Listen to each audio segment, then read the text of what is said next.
Hi everyone! This is Marlene, and for my first course share, I will be reviewing the Tandem app.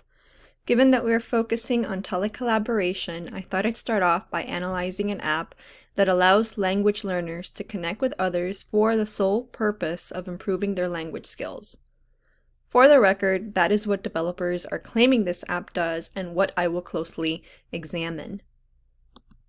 In this review, I will provide a general overview of the Tandem app, discuss how subscribers use it, explain whether it does what developers claim it does to the best of my ability, and illustrate how easy it is to use or intuitive. So what is Tandem? Tandem is a language exchange app that pairs users with native speakers of the target language. It has both a web and mobile app version and is completely free. According to their website, Tandem started in 2015 and supports 300 languages, including 20 sign languages. This app is a good example of the e-tandem model that Robert O'Dowd describes in his article, Emerging Trends and New Directions in Telecollaboration. In fact, it operates under the principles promoted by the Tandem model. The Tandem app fosters learner autonomy and, as I will show shortly, prompts learners to carry the role of peer tutors who correct each other's mistakes and provide feedback. This app is primarily used to improve one's language proficiency. But given that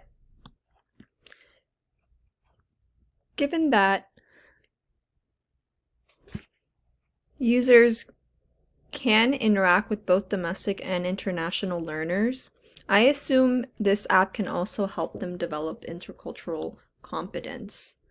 However, learners would need to take full responsibility over how they build their intercultural knowledge using Tandem, and if they are interested in developing their intercultural knowledge, they can engage in conversations revolving around each other's target culture, but it likely won't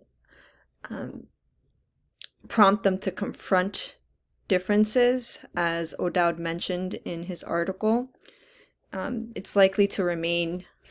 conversations are likely to remain at a superficial level. I could be wrong though, but it really just depends on the two speakers. To get started with Tandem, you create a profile by answering personal questions about yourself, the languages you're interested in learning, your language learning goals, as well as the type of partner you want to interact with, as you can see here. You can then include the languages you're fluent in,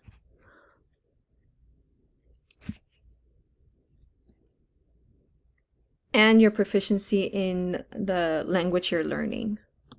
So as you can see in the first page in the About Me, you include some personal details about yourself, what you like to talk about, who your perfect tandem partner, what's your perfect tandem partner like, and you also include your own language learning goals. So for me, I'm interested in learning Mandarin, so I'm at a beginning level. So I describe my learning goals as gaining basic proficiency in Mandarin. Okay, so after filling out the About Me page, you can then fill out the next page, which asks you what languages you speak and the language that you are in the process of learning. And as I mentioned, I'm interested in Mandarin, so I identified myself as a beginner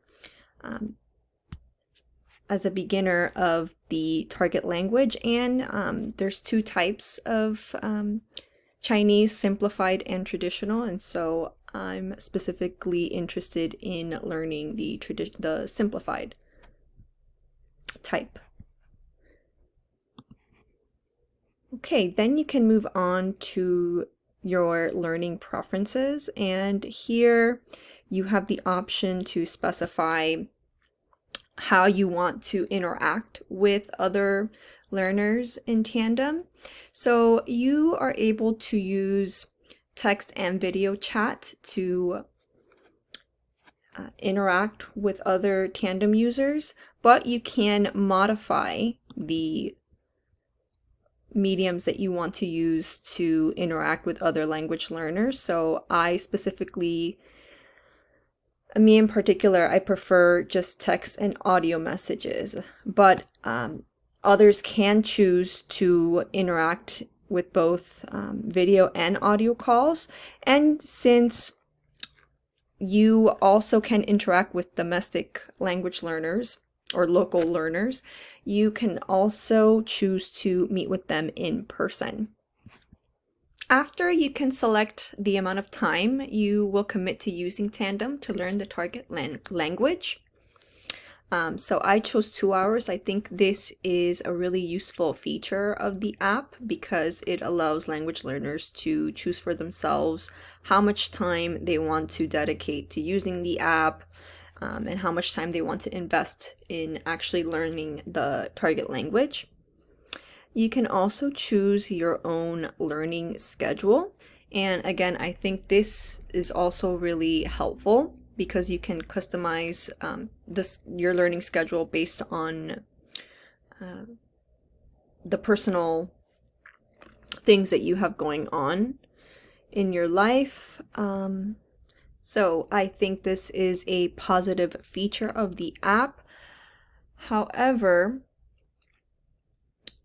the app doesn't really include any additional tools or reminders to encourage learners to follow the schedule consistently.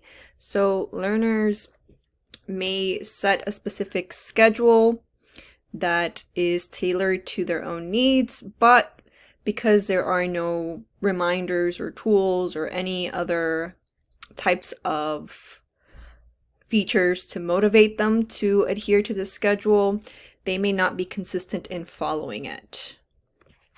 And lastly, you can choose your own correction preference or how you would like your interlocutor to correct you.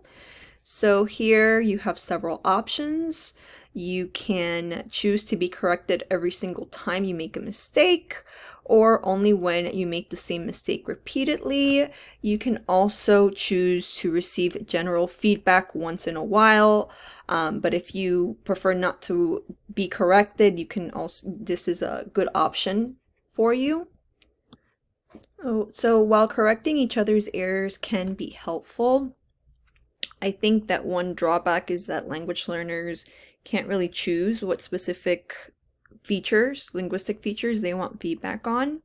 So I guess if language learners are at an intermediate to advanced level, perhaps they could discuss with their interlocutors specific linguistic features they want to be corrected on. But otherwise, I don't think it's a little bit too, the specific feature is a little bit too vague and not very specific. It doesn't really set any specific goals for improvement. Okay, so after filling out your correction preferences, you can then choose specific topics. So as I mentioned earlier, I just want to practice basic Mandarin phrases. But I think learners who are at a more intermediate to advanced level can choose other topics that they want to practice when they interact with other speakers online. Then you can also follow other language users. So this person followed me and I followed her back. I just created my profile about 3 days ago, and I have several other people who are also following me, and so in this way, Tandem is very similar to social media sites like Facebook and Instagram.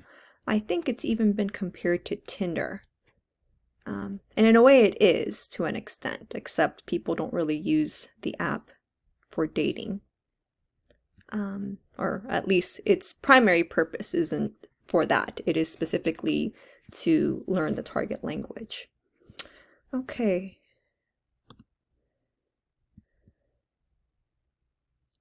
Okay, so another important feature of the Tandem app is that it has resources for language learners.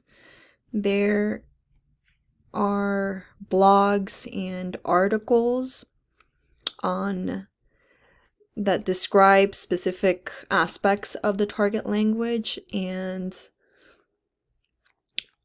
also discuss its culture. So here is one example.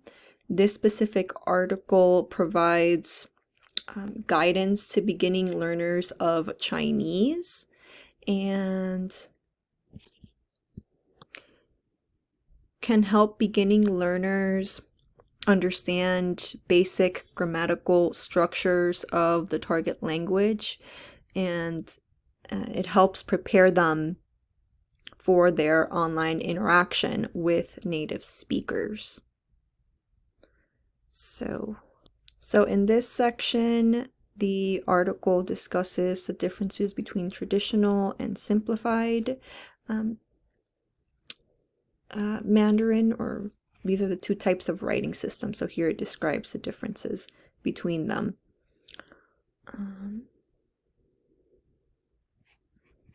Okay, the author then proceeds to explain the basic grammatical structures of Mandarin.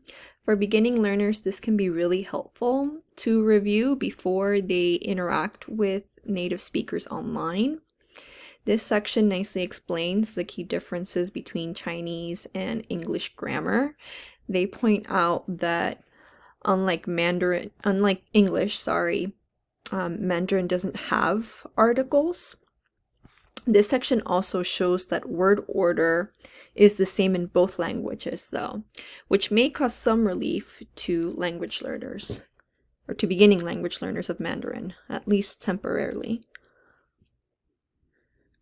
Because as you continue reading, you'll notice that they also explain that although Chinese word order can be similar, it actually can be very different from word order in English.